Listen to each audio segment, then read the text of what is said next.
नमस्कार. आजच्या या विशेष स्पष्टीकरणात्मक विश्लेषणात आपलं स्वागत आहे.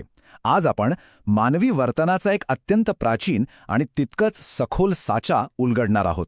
आपण भगवद्गीतेच्या 17व्या अध्यायाचं म्हणजेच श्रद्धात्रय विभाग योगचं विश्लेषण करणार आहोत. इथे आपण कोणताही धार्मिक चष्मा न घालता पूर्णपणे एका तटस्थ आणि विश्लेषणात्मक दृष्टिकोनातून या प्राचीन ग्रंथाचा अभ्यास करणार आहोत. चला तर मग थेट विषयाला सुरुवात करूया. आजचा आपला प्रवास कसा असेल याची थोडक्यात रूपरेषा पाहूया. आपण त्रिविध श्रद्धेचा योग, 3 गुणांची व्याख्या आणि त्यानंतर आहार, यज्ञ आणि तप यांसारख्या दैनंदिन गोष्टींचा वेध घेणार आहोत. पुढे दानाचे 3 प्रकार आणि शेवटी ओम तत्सत या सूत्राचा अर्थ आपण समजून घेणार आहोत. हा प्राचीन ग्रंथ मानवी जीवनाची कशी अचूक विभागणी करतो हे पाहणं खरंच थक्क करणार आहे. तर आपला पहिला टप्पा आहे त्रिविध श्रद्धा योग, म्हणजेच श्रद्धेचं स्वरूप. इथे श्रद्धा या मूलभूत संकल्पनेपासून आपण सुरुवात करतोय. आणि लक्षात घ्या, इथे श्रद्धा म्हणजे केवळ एखादी अंधश्रद्धा किंवा विश्वास प्रणाली नाहीये. ग्रंथाच्या मते श्रद्धा ही माणसाची एक अंगभूत गुणवत्ता आहे जी त्याचा मूळ स्वभाव घडवते. सोप्या भाषेत सांगायचं तर माणसाची श्रद्धा जशी असते अगदी तसाच तो माणूस असतो. ही श्रद्धा म्हणजे एक प्रकारची ऑपरेटिंग सिस्टीम आहे जी मानवी अस्तित्वाला आकार देते. आणि सर्वात महत्त्वाची गोष्ट म्हणजे ही श्रद्धा भौतिक निसर्गाच्या 3 वेगवेगळ्या प्रकारांमध्ये अत्यंत काटेकोरपणे विभागलेली आहे. आता हे 3 प्रकार किंवा गुण नक्की कोणते आहेत? मानवी स्वभावाचे हे आधार समजून घेतल्याशिवाय पुढचं गणित उलगडणार नाही. हे 3 गुण म्हणजे सात्विक, राजसिक आणि तामसिक. सात्विक म्हणजे शुद्धता आणि चांगुलपणा, राजसिक म्हणजे लालसा किंवा अस्थिरता आणि तामसिक म्हणजे अज्ञान किंवा आळस. आता इथली सर्वात रंजक गोष्ट लक्षात घ्या. हे 3 गुण म्हणजे 17व्या अध्यायातील प्रत्येक गोष्टीचं विश्लेषण करण्यासाठी वापरले जाणारे 3 चष्मे आहेत. या चष्म्यातून मानवी कृतींचं अत्यंत सूक्ष्म परीक्षण केलं जातं. हे 3 गुण समजले की मग हा ग्रंथ या अमूर्त तात्विक संकल्पनांना थेट आपल्या रोजच्या जगण्याशी जोडतो. आणि त्याची सुरुवात होते आपल्या सर्वात मूलभूत गरजेपासून, म्हणजेच आहारापासून. अन्नासारखी मूलभूत गोष्टही या 3 गुणांमध्ये कशी विभागली जाते ते पहा. सात्विक आहार म्हणजे एकदम ताजं, आरोग्यवर्धक अन्न जे ऊर्जा आणि आनंद वाढवतं. राजसिक आहार तो म्हणजे अतितिखट, मसालेदार आणि कडू अन्न जे खाताना कदाचित चटकदार वाटेल पण नंतर नक्कीच आजार आणि त्रास देतो. आणि तामसिक आहार म्हणजे शिळं, चव नसलेलं आणि अशुद्ध अन्न. थोडक्यात सांगायचं तर आपला आहार केवळ पोट भरत नाही तर तो आपली मानसिकताही घडवतो. आहाराकडून आपण तप म्हणजेच स्वतःला शिस्त लावण्याच्या प्रक्रियेकडे वळतो. पण इथे तप म्हणजे फक्त डोळे मिटून बसणं नाहीये.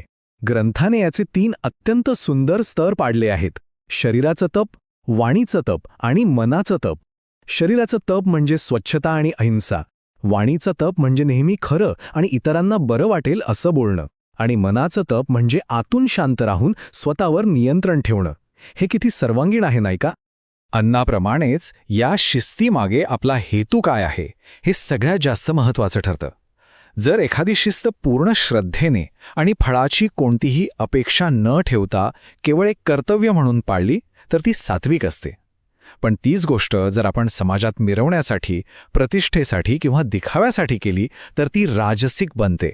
आणि जे तप स्वतःला विनाकारण त्रास देऊन किंवा दुसऱ्याचं नुकसान करण्याच्या हेतूने केलं जातं ते थेट तामसिक ठरतं. मानवी वर्तनाचं हे अचूक वर्गीकरण दान या प्रक्रियेतही असंच पुढे जातं.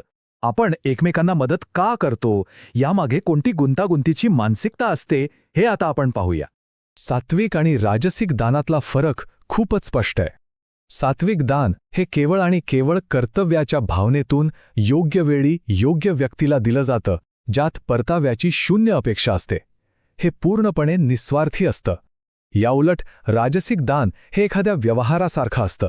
ते एकतर नाराजीने दिलं जातं किंवा उद्या हा माणूस माझ्या काहीतरी उपयोगी पडेल या अपेक्षेने दिलं जातं. इथे प्रत्यक्ष कृतीपेक्षा त्यामागचा आपला छुपा मानसिक हेतू काय आहे हेच ग्रंथ तपासून पाहतो. आणि दानाचा सर्वात खालचा स्तर म्हणजे तामसिक दान. जेव्हा आपण अयोग्य वेळी, अयोग्य ठिकाणी एखाद्या अपात्र व्यक्तीला अपमानित करून किंवा तुच्छतेने काही देतो तेव्हा ते तामसिक ठरतं. म्हणजेच दानासारखी एक उदात्त कृतीसुद्धा जर चुकीच्या हेतूने आणि आदराविना केली तर ती पूर्णपणे आपला मूळ अर्थ गमावून बसते. आतापर्यंत आपण श्रद्धा, आहार, तप आणि दान यांचं विच्छेदन पाहिलं.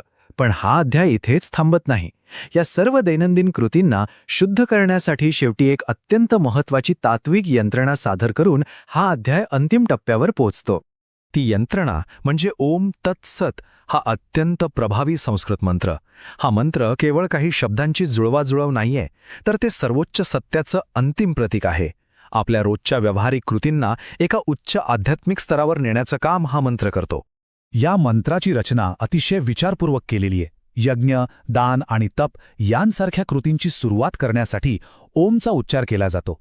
तत् हा शब्द आपल्याला आठवण करून देतो की ही कृती फळाच्या अपेक्षेविना करायची आहे. तो आपल्याला स्वार्थी इच्छांपासून वेगळं करतो. आणि सत हा शब्द त्या पूर्ण झालेल्या कृतीला एका वैश्विक चांगुलपाडाशी आणि सत्याशी जोडतो. थोडक्यात सांगायचं तर हे सूत्र मानवी कृतींना शुद्ध करण्याचं आणि त्या 3 गुणांचा समतोल राखण्याचं काम अत्यंत प्रभावीपणे करतं. तर या विश्लेषणाच्या शेवटाकडे येताना एक विचार नक्की मनात येतो. आपले हेतू, मग ते शुद्धतेतून आलेले असोत, लालसेतून असोत किंवा अज्ञानातून, ते अगदी नकळत आपल्या रोजच्या कृतींना कसे नियंत्रित करत असतात, नाही का? हा संपूर्ण अभ्यास आत्मपरीक्षणासाठी एक विचार प्रवर्तक साचा आपल्यासमोर उभा करतो. त्यामुळे आता इथून पुढे कोणतीही कृती करताना क्षणभर थांबा आणि स्वतःला नक्की विचारा, माझ्या या कृतीमागचा खरा हेतू नक्की कोणता आहे.